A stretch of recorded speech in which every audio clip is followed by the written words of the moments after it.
Koliko smo puta čuli da je neki milioner ostavio bogatstvo strancu ili nekom koga je poznavao nekoliko sati, iako je većina sličnih priča izmišljena, istina je da postoje slučajevi kada se baš ovo desilo. Danas sam za vas, ljudi, pripremio bogataše koji su ostavili bogatstvo potpunim strancima. Da puno ne dužim, krećemo u klip, uživajte mi. Nepoznati Njujorčanin. Muškarac koji je umro davne 1919. godine. Bio je poznat po svom bogatstvu. Naravno, kakav je bio cijeli život, takav mu je na kraju bio i testament. A tekst testamenta je bio otprilike ovakav. Posjedujem 71 par pantalona. Moja posljednja želja je da se one prodaju na aukciji. Dok novac koji dobijete od aukcije podijelite siromašnim ljudima u mojoj župi. Pantalone morate prodavati pod jednim uslovom. Samo jedna osoba može kupiti samo jedan par pantalona, ni komad više. Testament je izvršen upravo kako je nepoznati Njujorčanin želio. Kasnije se otkrilo da je u svakim pantalonama ušio 10 novčanica od $100.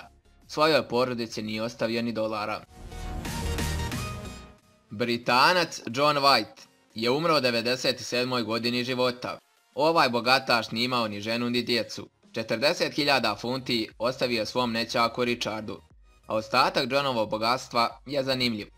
John je 2 miliona funti ostavio raznim crkvama, školama i udruženjima širom Britanije. Neobično u svemu ovome je to da nikada niko za njega nije čuo od onih koji su dobili novac, ali njegovoj porodici to nije bilo baš tako neobično. Uvijek je volio ljudima priređivati razna lijepa iznenađenja, izjavio je njegov nećak. 1930. godine bečke novine pisale su o mladoj australijskoj glumici, koja je naslijedila cijelo imanje od potpunog neznanca. Muškarac koji se potpisao samo kao Dr. Mesezaros ostavio je $50.000 mladoj Corinne Ward, a čini se kako je muškarac jako dugo bio zaljubljen u mladu glumicu, ali nikada nije imao hrabrosti, očigledno da joj priđe i izjavi ljubav. Nije imao ni ženu ni djecu, pa je očito bilo logično da sve ostavi ženi u koju je zaljubljen. Još je jedna glumica postala bogatija zahvaljujući čovjeku kojeg nije znala. Lilian Malrup i 1930. godine je bila obaviještena da je u Parizu umro prijatelj njenog ujaka i ostavio joj $700.000, pod uslovom da odvoji $100.000 i osnuje fond za pomoć siromašnim studentima. Gospodina de la Salea nikada nisam poznavala, dok mi je ujak samo nekoliko puta njega spomenuo u svojim pismima, rekla je iznenađena Lilian. Portugalac koji je umro kada je imao 43 godine života, nije imao nikog od žive rodbine kojoj bi ostavio svoju vrijednu imovinu.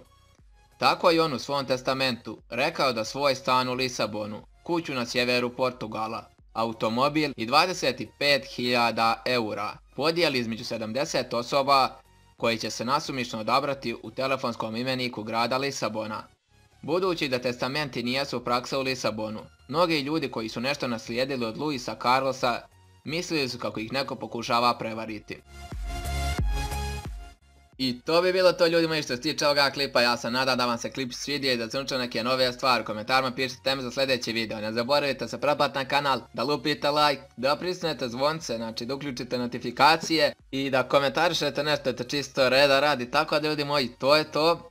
Ako pređemo 70 lajkova, pravim drugi dio, tako da to je to. Uživajte u ostatku dana i